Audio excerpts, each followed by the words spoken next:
Washington Village is unexpected. Tucked away from the busy A24, you don't notice it. Perhaps you will hear the peal of bells or of school children playing, or find comfort in the Franklin Arms.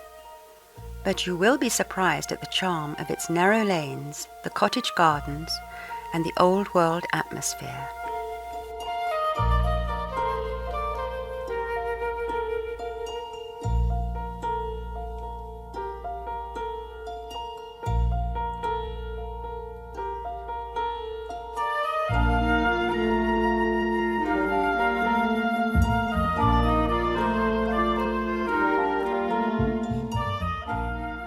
It's been there since Saxon times.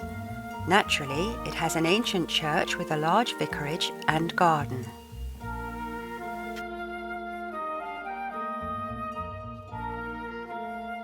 Built in 1832, the house had outgrown its former use by the residents of Washington's earlier decades, and by 1968 was in private hands.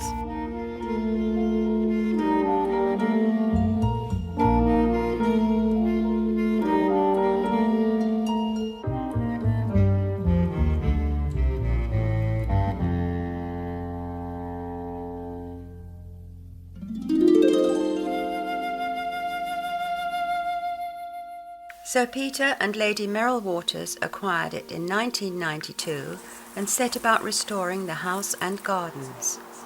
A garden doesn't grow by itself.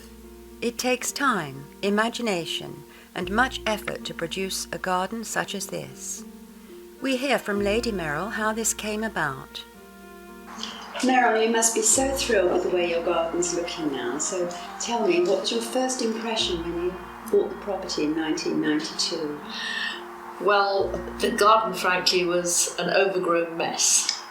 The main view was the A24. Oh. There were many brambles. It was overgrown everywhere. Anyway, the first thing we did was try and hide the A24. Mm-hmm. And we planted poplars, which are now 100 feet tall, 3 feet tall. Yeah. And we planted with the National Trust over 3,000 trees, which doesn't mean that we can't hear it, but it's substantially reduced and we can't see it at all. Yeah. So we removed all the parking from the front of the house, mm-hmm. behind something called a crinkle-crankle hedge, because it goes like this and it goes like that, and all the cars are parked behind that. Mm-hmm. And we laid out the front garden as you see it today, with more interest and more usable.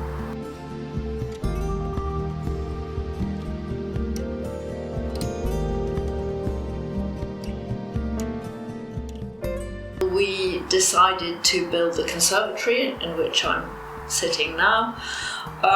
In 2006 we started that because vicarages, I'm told, were always built north-facing in the Regency Victorian era, because they didn't like the Saharan dusts and they didn't want the sun getting on the furniture. So we decided that we would like something facing south. Yes. And so we levelled a bit of the front garden and we built the conservatory, and we finished that in 2007. Right.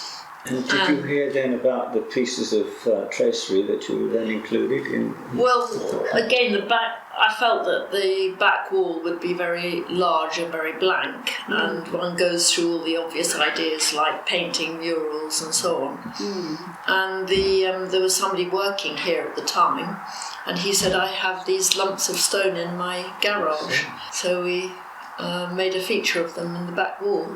That would have been part of a rose window of a fairly minor church. Well, you saved it. In East Sussex. Yes. Yes. Apart from building the conservatory, there was a subsidence in the tennis court. New planting now covers extensive work to the foundations. Where else would you find silent green spectators watching over the court, while gnomes gambol beside it?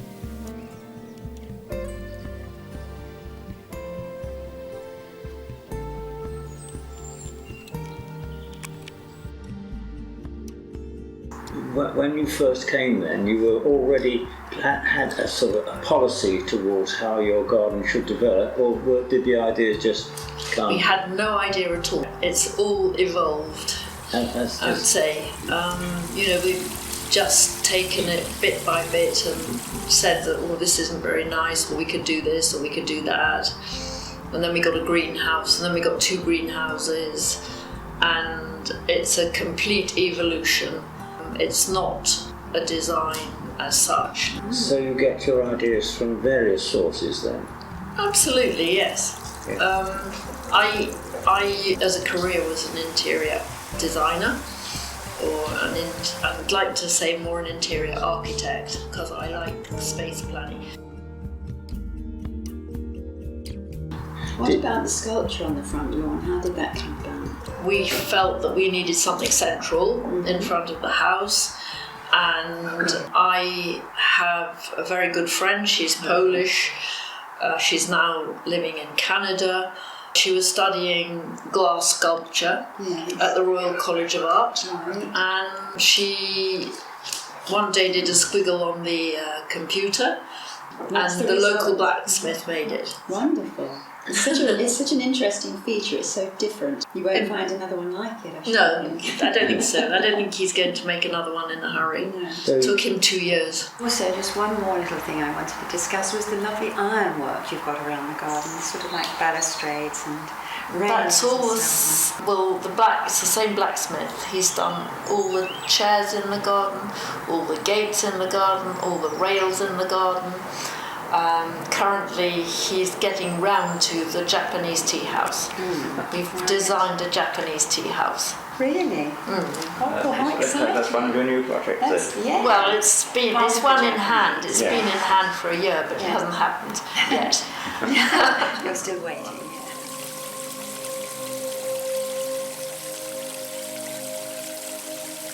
There is already a Japanese Zen garden, a tiny landscape of stone, moss, tight-pruned trees and shrubs, surrounded by sand raked like ripples in a pond.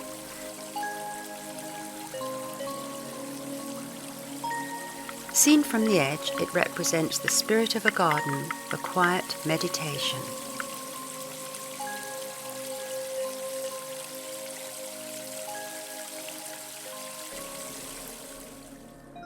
Nearby, a pair of static deer graze permanently in the landscape.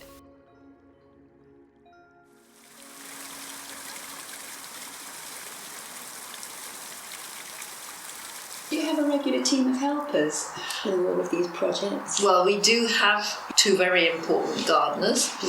Avis is the main gardener. She has been here for 16 years. When she came, we had a tiny little tractor and a wheelbarrow.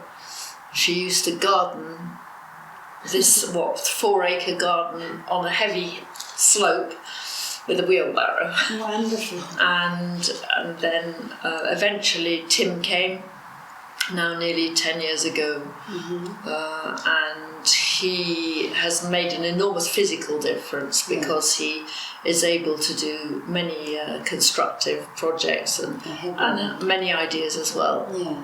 So, and then we have a government-sponsored apprenticeship, which is the first time we've done that, which is very good. Yes. So he's learning from Avis. Don't you think he's loving every minute of it? Yeah, I think so. I hope so.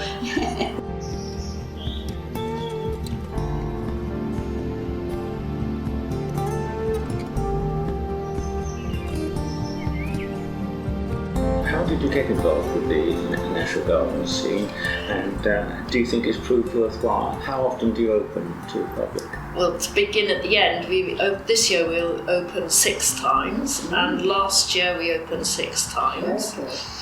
We began because after we built the conservatory, Avis said, I think our garden's good enough. I've been round other NGS gardens. They sort of interview you big time, and they said at the end, yes, I think your garden's good enough. And the way they test you is how much time of interest. the rule is you have to have minimum of 40 minutes interest. Generally, it would probably take you a minimum 45 minutes to see everything. And that's what they're looking for.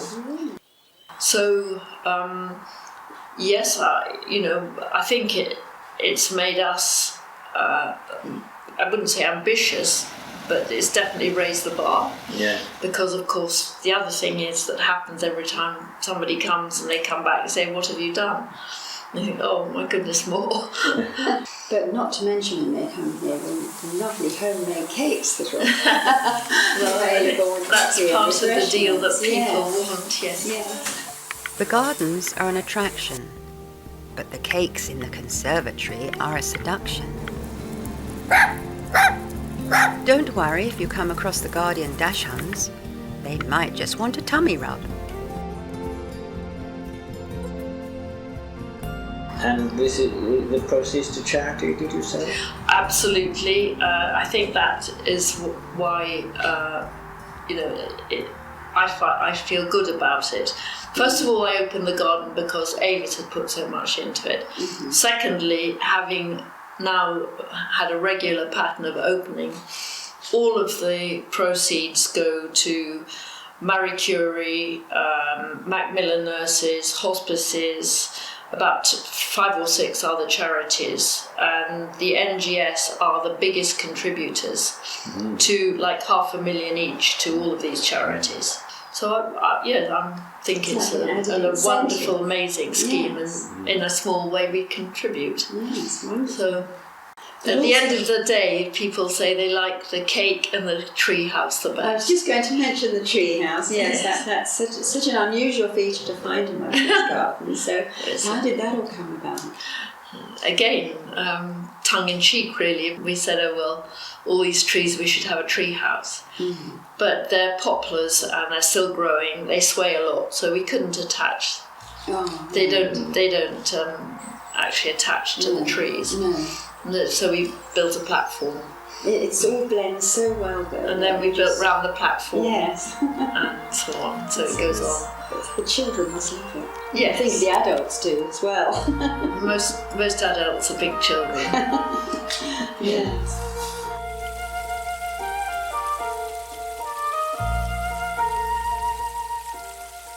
Look down and take the woodland path by ferns and a quiet stream to a rustic seat beside an upturned, star-shaped stump. While poplars rustle in the breeze above.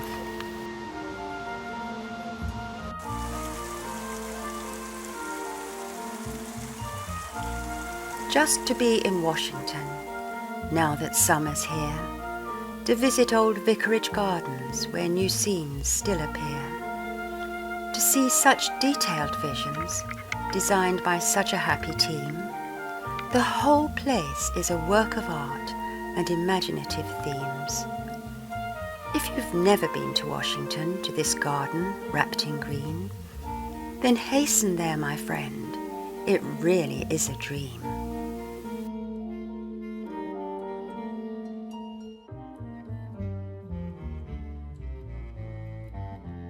How does your garden grow?